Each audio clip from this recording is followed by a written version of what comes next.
Well,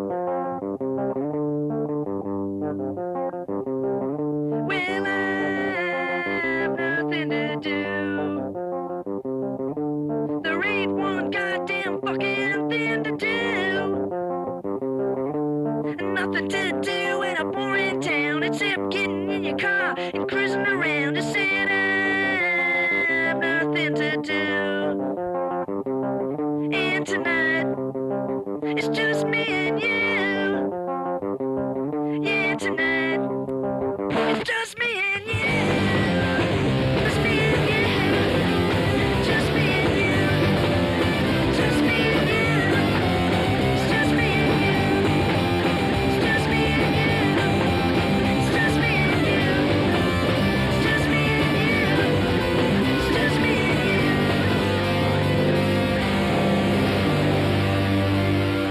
you. I'm Edward Nearing, and yeah, I'm the guy who wrote these songs 40 years ago. My first band never played out, and I was 13 years old, but I was in a punk band around 79, 80, and I was the oldest member of the band. We were all little kids. Then I started a band called The Preachers when I was in high school, and that was the first band I started playing out in Iowa City. We'd drive to Iowa City and play. And that was the early days of hardcore, 82, 83-ish. And then after that, well, there's just so many, there's tons of bands. I've been doing it forever. But I was in a band called Red Throb at the time that I did Savage Little Suckers. Yeah, so I had, you know, the old typical 70s silver-faced stereo. And I had a little PV Decade amplifier, and both of my cassette decks had mic jacks, like left and right mic jacks. And at one point, I realized I could run my PV Decade into the back of one channel and record on one side and take that tape and run it into the other tape deck, and then I could make I could track that way, you know? And when I realized I could do that, I stopped going to college, and I was just like writing them and recording them on the spot. And I was doing it all day long from the time I got up until the time I went to bed, until I got this little collection of songs. And then I made a little cover for it and made about 24 of them, and just pretty much just gave them to people. People seemed to really like it, but I was never a band. And then all these years later, actually my son was into like kind of what they call egg punk now, and he played me something that reminded me of Savage Little Suckers. And I was like, I was doing that like in 1986. I played with Kylie a good portion of my life. We were both early hardcore kids from Iowa City. I met Ed in 83 or 84. He became the singer of my band Human Error, and then Human Error broke up, and I don't think we did anything together for a long time after that. And the next band was Hot, which was a lot of fun. And again, it was what was interesting is neither one of us wanted to be in a band. We just wanted to write some songs and do some stuff. And I think we got about 6 months into learning the songs and trying out different drummers, and Ed was like, I think this is a thing. I think we just need to do this. Jeff, the drummer, was a drum student of mine when he was probably 13, maybe younger. So I've known him since he was little. But he also played in this band Hot with me. The beginning was I took drum lessons from him when I was a kid, and then obviously put enough of an impression on him that he was like, hey, you want to come be my drummer in my band? Hot Steel was, it was like Ed's brainchild. The whole point was to like wink at the audience and then like play so good that they forgot that you winked at them. And it was just supposed to be like stupid fun. We did a lot of wacky shows. The wackier the better, I always say. I guess my connection to this group was back in the 80s, it would have been after Red Throb broke up, I believe. The timeline's a little fuzzy for me. But I remember Ed gave me a copy of the Savage Little Suckers tape. And at the time I thought, boy, I'd really like to be in this band. And I was like, and I kept waiting for the call for the band to be a thing. 40 years later, I got the chance. Like, I literally did eventually get the call. The first person I talked to was my son Navro, before I even talked to those guys or anything, if he ever had any interest in doing that sort of thing. And he said, maybe, but not with something like that. And so he wasn't interested. After a little while, Navro started hanging out on the steps downstairs where we practiced. And there's one point when, there's two vocals and it's like, hey, do you want to just give this a shot? I never did any music in school or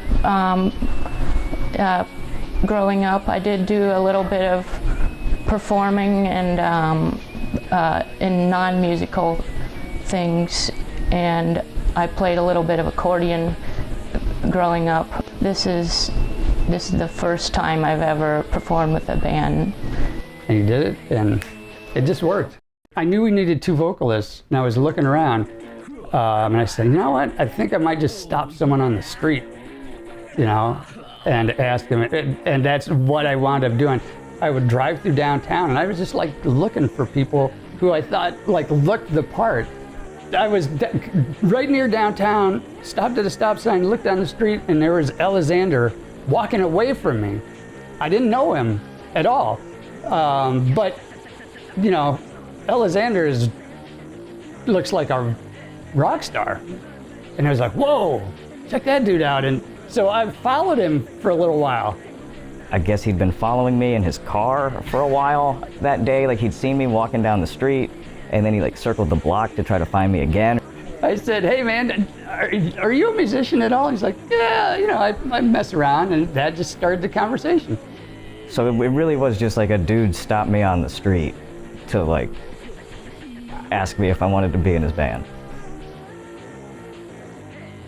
I think it's important to leave them open to what works, because that was the original approach. It wasn't like, this is my idea for a song. It was like, okay, this is the first part and I'm putting that down. What's going to work with that? And then to put that down. What's going to work with that? And I felt that it was important that when we did it as a band, that we did what worked, not trying to force something to be a certain way. Yeah, pretty much. It's been because the way he recorded, it's super lo-fi, and all he used was a hi-hat and a snare drum. So when we originally started this band, Ed wanted me to stand up and play.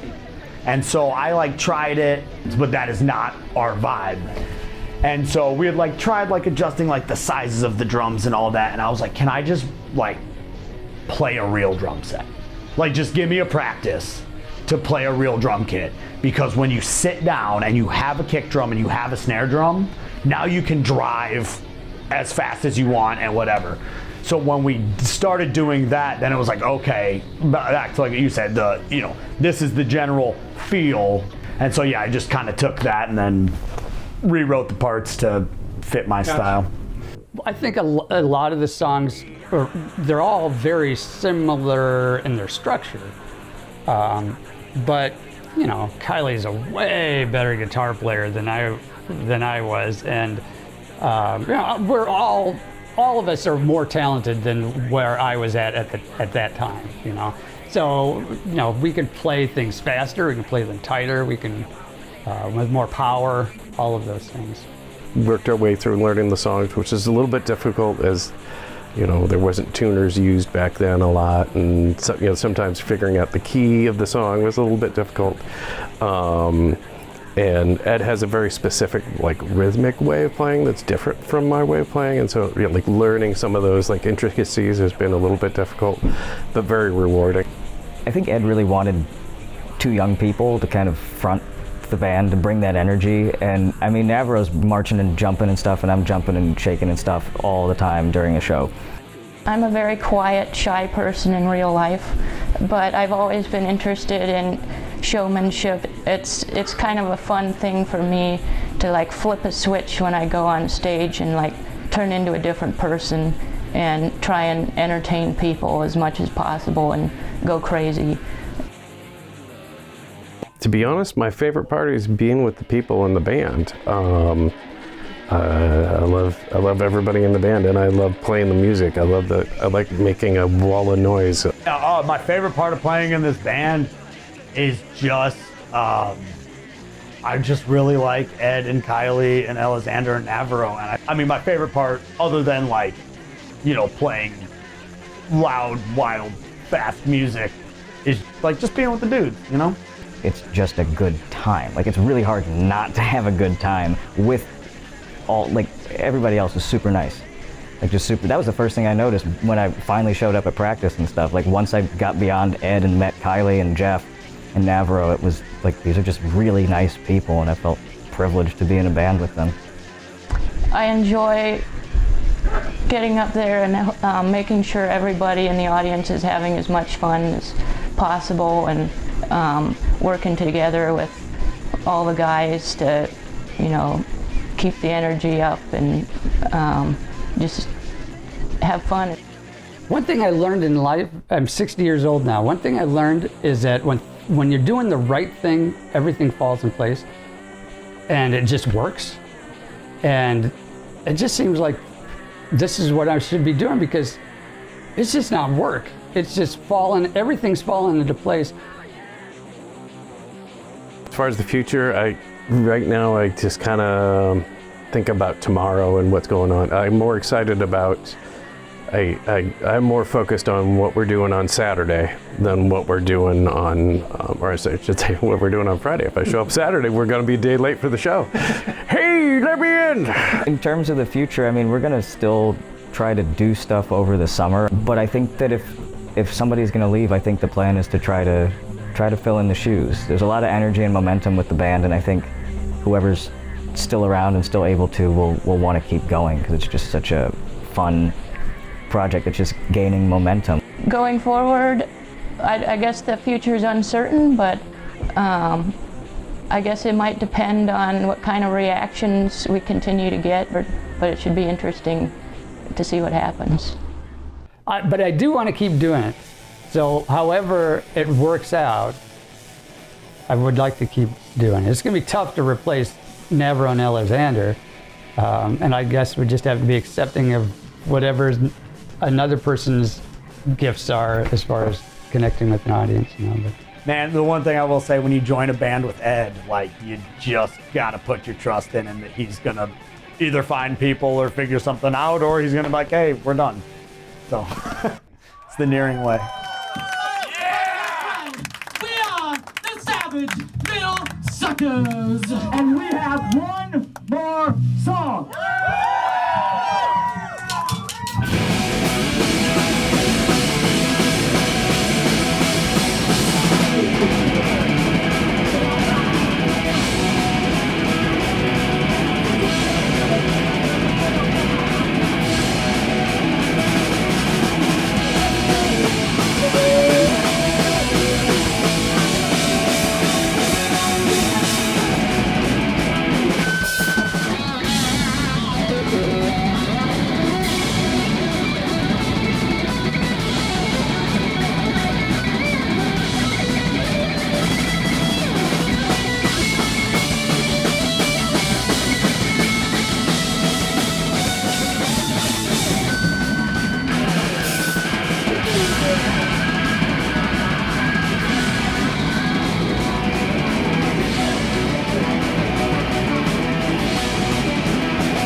Thank you. We are the Savage Little Suckers, ladies and gentlemen.